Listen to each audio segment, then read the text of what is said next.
Bom dia, pessoal. Tudo bem com vocês? Eu quero, antes de tudo, agradecer por aderirem a essa lista de transmissão.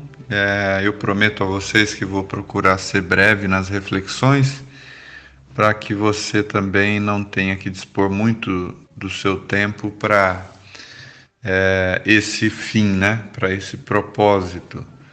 E hoje eu gostaria de, em mandando essa mensagem de voz, aproveitar para refletir com vocês uma mensagem ou uma expressão do que Paulo disse aos Romanos, quando ele disse o seguinte: você que acha que conhece a verdade, você que diz para si mesmo e para os outros que aprova as coisas excelentes, que se sente instruído na lei, que está convencido de que é guia dos cegos e luz dos que se encontram em trevas.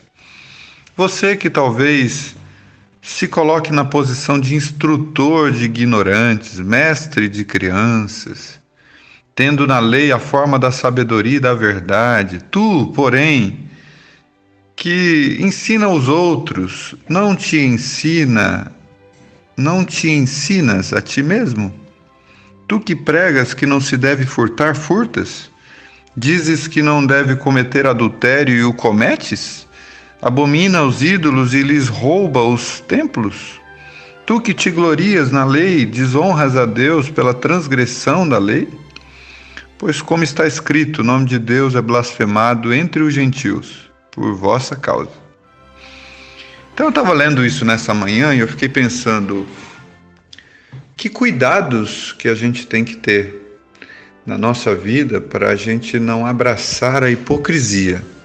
A hipocrisia, ela é caracterizada por uma vida dupla, onde do lado de fora eu expresso opiniões, pensamentos, instruções, onde eu me coloco na posição de mestre, de guia, daquele que possui percepções da verdade, e quando não estou sendo visto, não estou sendo percebido, acabo vivendo o oposto daquilo que digo ensinar aos homens, ensinar aos outros.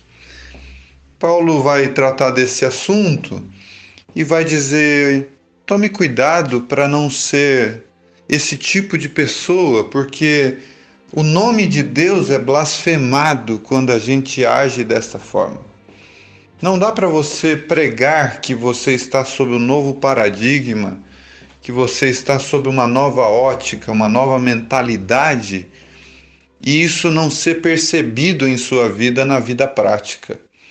Não dá para a gente viver essa vida dúbia, dupla, de duas características opostas acontecendo em nós, no sentido de que as nossas palavras vão em uma direção, mas nossas atitudes, nossas obras, nossos frutos acabam contradizendo aquilo que falamos.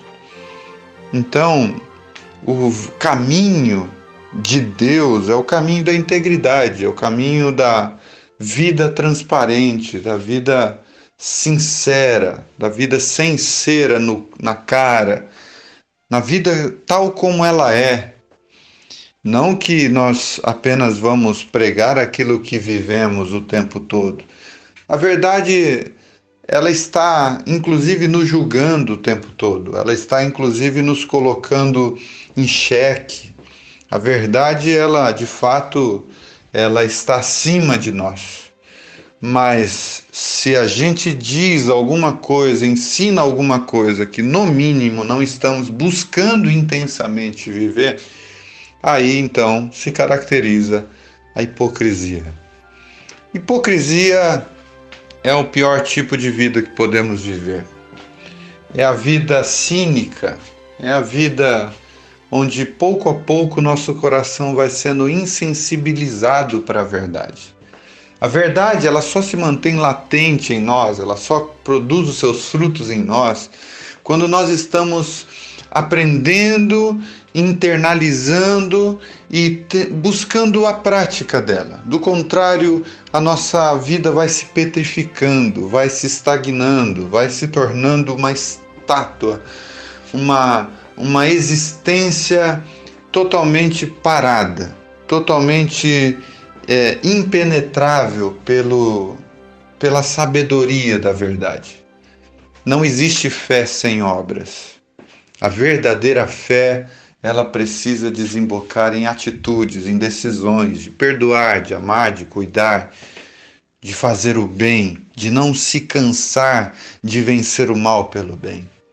Então, nesse dia, vocês que se disponibilizaram para me ouvir, para me ler, para receber essas mensagens, eu gostaria apenas de dizer para vocês isso.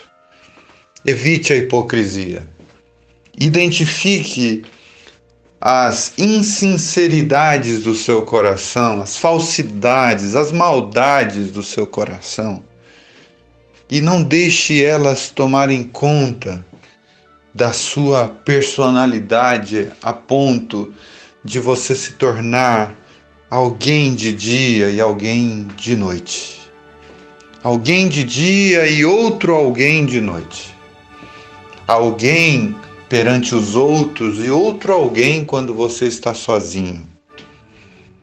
Honesto diante dos olhos que te investigam, mas desonesto quando você conseguirá fazer o mal sem ser percebido. Quando o Evangelho entra na gente, não tem como a gente fugir da vida de Jesus. E a vida de Jesus, ser discípulo dessa vida de Jesus, nos conduz a uma outra experiência de viver. Transforma radicalmente e nos renova todos os dias para viver aquilo que Jesus fez, falou e pensou. Essa é a minha oração por vocês.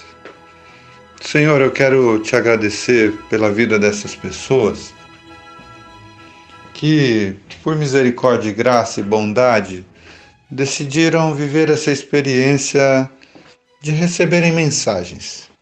A minha oração é para que elas não sejam hipócritas, para que elas não se tornem religiosas apenas da cara para fora. Minha oração é que cada um desses meus queridos irmãos e irmãs sejam transformados pela renovação do seu entendimento, para que eles possam experimentar qual seja a boa, perfeita e agradável vontade do Senhor. A minha oração por eles é para que o Senhor os alcance em todo o seu interior e que isso desemboque em ações práticas, onde Cristo vive por meio do nosso corpo, onde a gente diminua com os nossos egoísmos, ambições e maledicências, então somente a sua boa vontade reina em nós como modo de viver. Essa é a minha oração, no nome de Jesus Cristo. Amém. Um abraço, meus irmãos, e boa terça-feira para vocês.